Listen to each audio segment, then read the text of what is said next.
Hey fellow tankers, Mobius Y here with another video for World of Tanks console. Today's video is going to be the kind of one that I haven't done in a while. It's just going to be a discussion, so it's going to have things like my opinion and probably some cursing and a pinch of negativity. So if none of those things interest you, by all means, close this video. I simply just wanted to go over how I feel about the recent update 4.5, which introduced the Mercenaries, obviously. Before we jump into it, I do hope everybody enjoyed the recent holidays, what with Canada Day the previous Sunday on July 1st, and of course Independence Day on July 4th, which was the previous Wednesday. You can still see the Independence Day garage going on all around me with the fireworks and all the paraphernalia and whatnot, of course. So hopefully you enjoyed the holidays, and I just wanted to kind of go over how I feel about the update in general. I feel like the Mercenaries update was, like, the heart was in the right place behind it. But there was just some things that were executed poorly, in my personal opinion. So it's not necessarily a case of one step forward, two steps back, as has been the case for quite some time now. It's more kind of like a tentative step forward, in my personal opinion. So when I first heard about this Mercenaries update, pizzazz coming out, I was intrigued. I wasn't interested. I wasn't excited. I was just intrigued because essentially we have our own console version of reward tanks being added into the game, which has been on the PC version for quite some time. So we're getting our own kind of reward tanks where you complete certain accomplishments in game, and you can earn yourself a shiny, cool special tank. PC's had this for quite some time. There are several tanks on the PC version which are earnable only through completing personal missions, as they're called, on the PC version. And some of them are really relevant because they're used in things like clan wars and tournaments and stuff like that. So they have a pretty decent impact, which is pretty cool. And so hearing that we're getting our own kind of thing like that was very interesting. Now, the whole premise behind the Mercenaries tanks, where they're essentially Frankensteined parts of other tanks already existing in the game. It didn't start off like that. It actually started off as a kind of a tech tree thing where you can... It's a whole tech tree of tanks that are kind of just haphazardly put together from various like militia groups. For example, the freedom fighters in Afghanistan, the Mujahideen, when Russia invaded, and you had these mashed together tanks from a few parts put together. They didn't have parts to put together an entire army of whatever it was back then, T-54s, T-72s, or whatever. But they had to use parts from different varying tanks, including some NATO tanks, to put together an effective fighting force and an actual armored fighting vehicle, essentially. So that was the initial premise behind the Mercenaries tanks. And what we wound up with was not really what I expected or was hoping for. So I was a little downtrodden when we kind of just figured out that they're essentially parts of tanks in the game that are reskinned and mashed together into a single vehicle. Because it's furthering the trend of reskinning stuff and touting it as new content. Now, don't get me wrong, these Mercenaries tanks, they're definitely unique because they are put together from parts of other tanks that you wouldn't really expect. For example, this Plague Bringer is essentially a Sherman EZ-8 hull with a Jackson turret and 90mm tank destroyer gun, as well as a few other internal modules from other tanks. I believe it has a French engine, for example. So putting these together as they are, and then putting all the other extra knickknacks and paint schemes and wiggly bits on them, it does make them look really cool. Visually they do look really cool, which has kind of been the theme with the quote-unquote new premium tanks coming out for the last little while. It's more just, make them look super cool, rather than, make them look realistic and functional. But, these Mercenaries tanks still look believable, essentially. Like somebody actually could have spent time in real life actually Frankensteining all these parts together to make a working armored fighting vehicle. So there's that. The other thing that I think was done pretty well is the different stages on this. Each of the stages also has its own rewards. For example, the Plague Bringer contract completing stage 6 you get 3 days of premium time and some XP and crew XP boosts. Completing stage 7, you get some premium time and some additional XP and crew XP boosts as well. And of course, you know, completing stage 8, you get the tank plus a crew, blah blah blah. You just get all these other extra additional goodies as you complete the contracts, which is super cool. Rather than just, okay, you completed this stage, now you can move on to the next one, which it can be a bit of a kick in the dick for some people, especially if they get stuck on a certain stage because they're playing a tank they just don't like, or that's putting them out of their element. Which leads into the other thing that I think was pretty cool about how these Mercenaries contracts were added. You are essentially forcing players to possibly try new things. For example, we go back to earlier stages. Play the M36 Jackson or linked higher tier vehicles. So, you know, the M36 Jackson or additional higher tier vehicles down that TD line. And then the next stage, play the M18 Hellcat, M36 Jackson, or any vehicle that can use the 90mm AT gun M3. So it's you are being restricted to specific tank destroyer vehicles in the US tech tree that can use that gun. And then you move on to the next stage, and you are being restricted to the Easy 8 Sherman or the Premium Sherman Fury. Linked higher tier vehicles also qualify, so you could be playing higher tier medium tanks as US medium tanks as well. And then in the next stage, you have to play French heavy tanks. Any of the French heavy tanks that uses the Maybach HL2230 engine.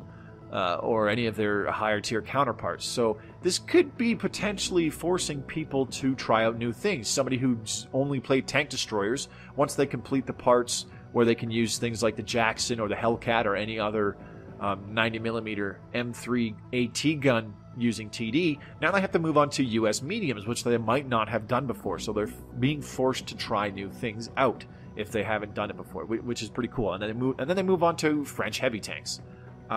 So I do like how that is being implemented. I think it's really forward thinking, in my opinion. It's not just, oh, earn this much XP or earn this medal or earn this much, you know, base capture points or some crap like that in a specific tier or something like that. It's actually going, no, you can use this using any of these specific tanks or other higher tier tanks that use similar parts, etc., etc., as it says in the descriptions for all the stages.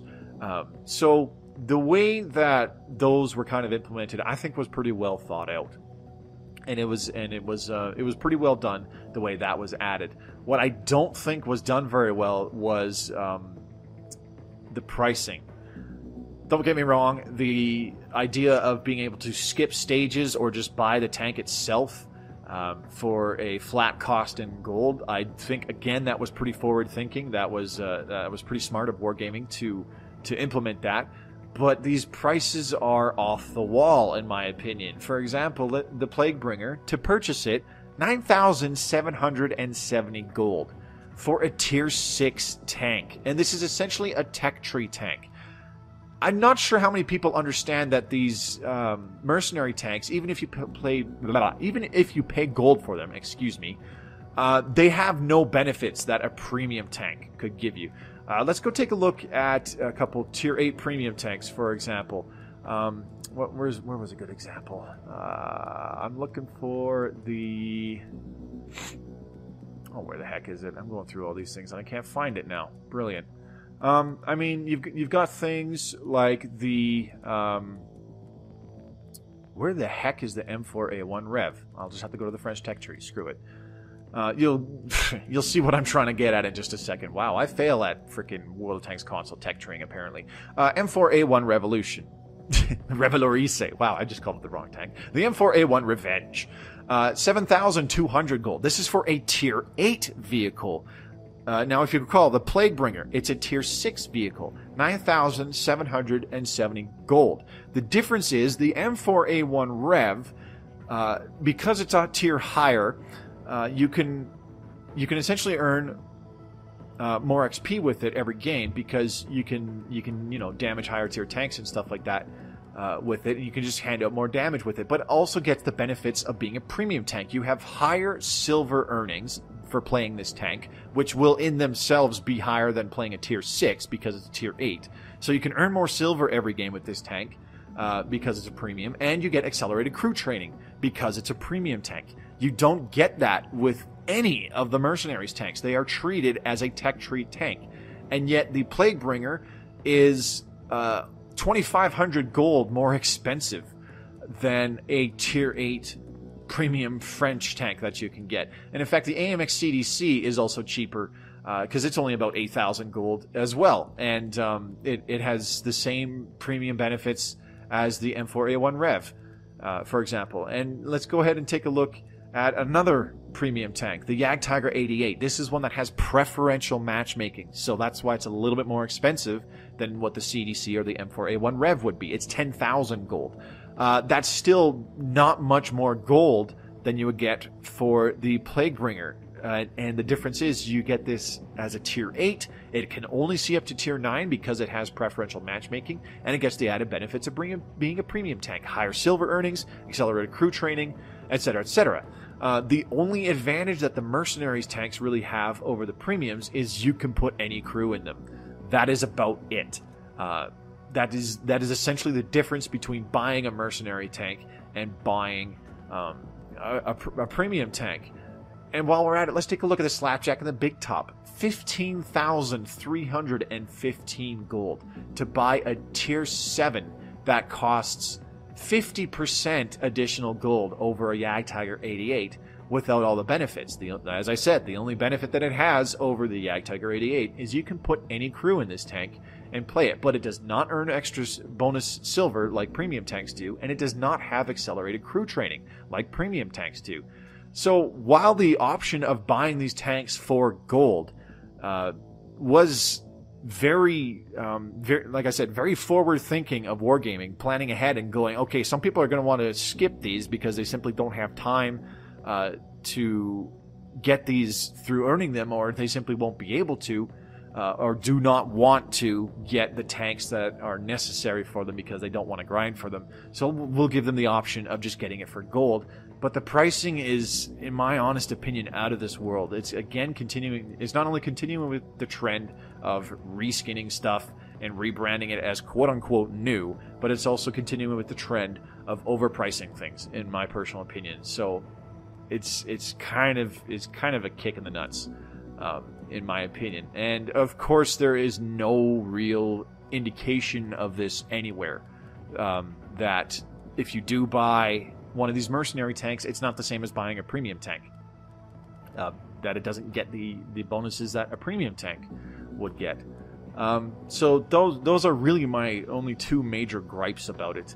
I really think that the Mercenary tech tree could have been a separate tech tree on its own. Like I said, actual tanks that were used by various militia groups or whatnot in various stages throughout the 20th century, where they didn't exactly have an entire tank to work with. They had to use parts from different tanks to put together to get a shell of a tank working using different internal compartments and stuff like that.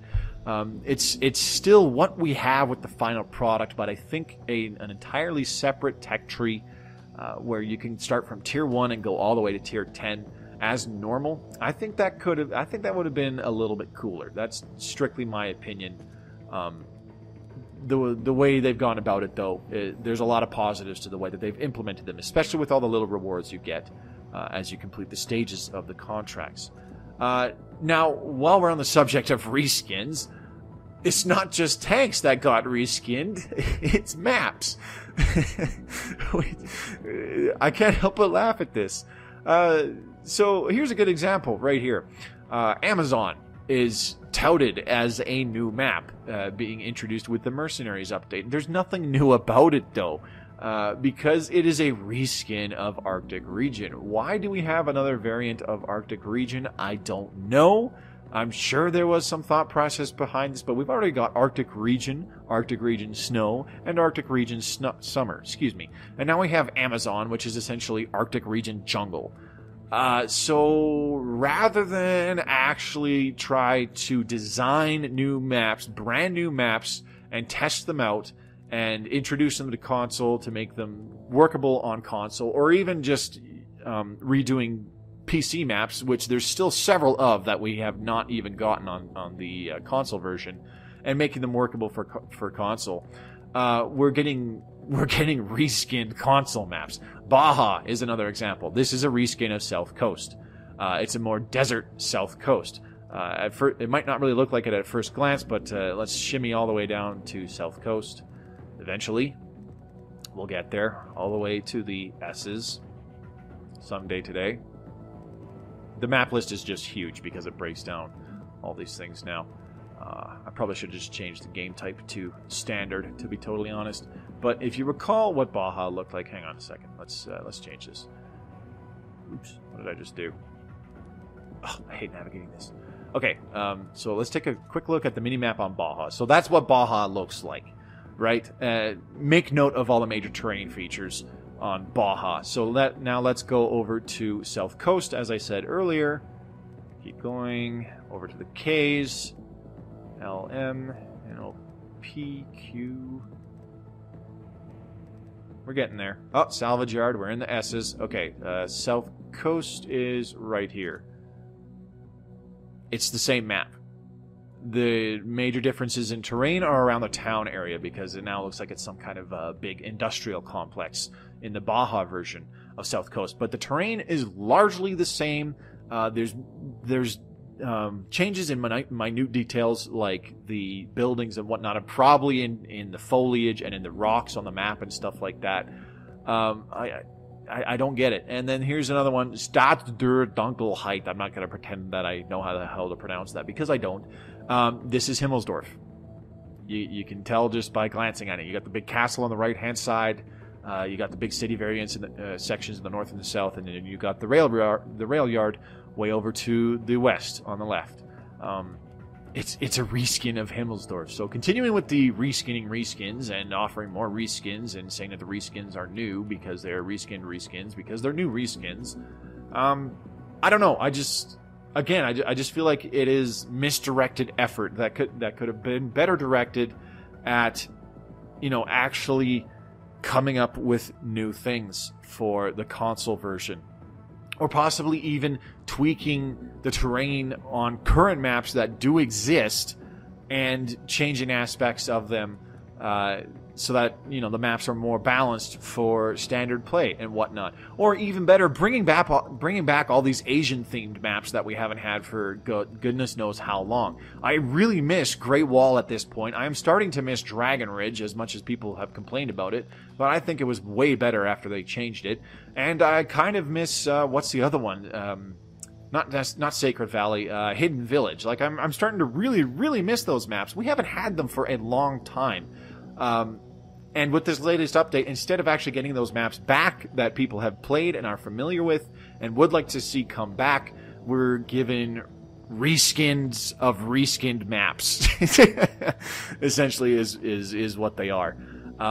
So, I mean, whatever. It still adds variety because you're not playing the same map 4 times in a single hour, and or in a couple hours, and it all looks the same because you're playing 3 of the 4 different variants on it, which is nice. But again, it can lead to the problem of you bump into the same map 3 times in a row because you play Arctic Region Snow, and then you play Amazon, and then you play Arctic Region Summer 3 games in a row. That has happened. So, whatever. I think it's just effort that could have been better directed to actually injecting new stuff into the game. New tanks that we don't have yet, new maps that we don't have yet, just actual new stuff rather than recycling old stuff, painting it over with a paintbrush and going, hey, look, it's different, so it's new. That's been going on for far too long. And unfortunately, I think because that trend has just been going on for so long and there has been pretty much zero focus on balancing the game or injecting new life into it, significant new life into it. I really think it's just all this culminates into why the player counts have been declining for a couple of years now, and why they're honestly as low as they are these days. So if this trend continues, this game just simply will not last. In a few more years, it will be very niche. There will only be a few thousand people regularly playing it, all the time, and it'll just accelerate my decision to no longer make videos for this game, which I really don't want to do anytime soon. So anyway, I'm going to say that's my summary of the World of Tanks Mercenary update. Oh, actually, before I forget, the changes to the sounds. Okay, it's great that Wargaming had staff go out and record live tanks moving around and actually record with microphones what the engines and stuff sounded like. But some of these engines, it seriously sounds like somebody stood near the mic with a kazoo instrument and just blew into it without making any kind of attempt to play a particular note. And they just blew into it while a tank engine was going. That's what some of these engines sounds like. And it sounds horrible. I experienced this playing the T110E5 on last week's stream, and it is atrocious. It is atrocious. I do not see how that was not quality control tested previously. If you take out that one weird noise, everything else sounds awesome. The way that the turbochargers kind of do their usual, and the way they hiss when you're shifting gears or changing directions, the way this tracks sound when the tank is moving, all sorts of these other sounds are really awesome. But you gotta get rid of these really irritating bits. I don't know why they were put in. Because they're just straight up annoying. Anyways, I'm going to leave it there. I really do not like to do these kinds of videos anymore because, like I said, they usually just wind up being negative. I always have something that I can nitpick at and just point out as what I think is a negative. And when I'm constantly doing that, it really kills my incentive to want to play the game because I have such a negative attitude towards it. So I've been trying my darndest to stay away from it for a very long time, and I think I've done that. But this latest update, like I said, I think it's a tentative step forward. The way that they've introduced doing the stages and being able to earn the mercenary tanks is pretty nice. The fact that they have put together the mercenary tanks with parts of tanks in the game and then making them look unique entirely on their own was pretty cool. I think that stuff was well done. What I don't think was very well done, or well thought out, I should say, was the pricing of the mercenary tanks for buying them with gold. Reskinning all these existing maps and branding them as quote-unquote new maps and introducing them into the game, and the sounds being put into the game. While 90% of them sound awesome, there's just a couple there where there is some kind of overarching noise that is just extremely annoying and ruins the whole experience of these awesome new sounds that we have, which is unfortunate. So I'm going to stop there. I hope to see you guys at tonight's stream. I do apologize for the negativity of this one. Like I said, I always have something where I can point out the flaws in it and just nitpick, blah, blah, blah. So drop by tonight's stream. I'll be continuing my grind with the T21 US Tier 6 light tank. Been playing that quite a bit and carrying on towards earning the T57 heavy tank as I continue trying to get to that Tier 10 as quickly as possible. This has been Mobius for World of Tanks console. Thank you very much for watching and listening to my rambling. If you sat through the whole thing, I really appreciate it. As always, if you'd like to see more World of Tanks console content, feel free to subscribe to my channel. I have a new upload out every Friday, and you can check the link in the description below to check out both my Twitter feed and my Twitch channel if you would like to drop by tonight's live stream. I'll see you guys on the battlefield. As always, happy tanking.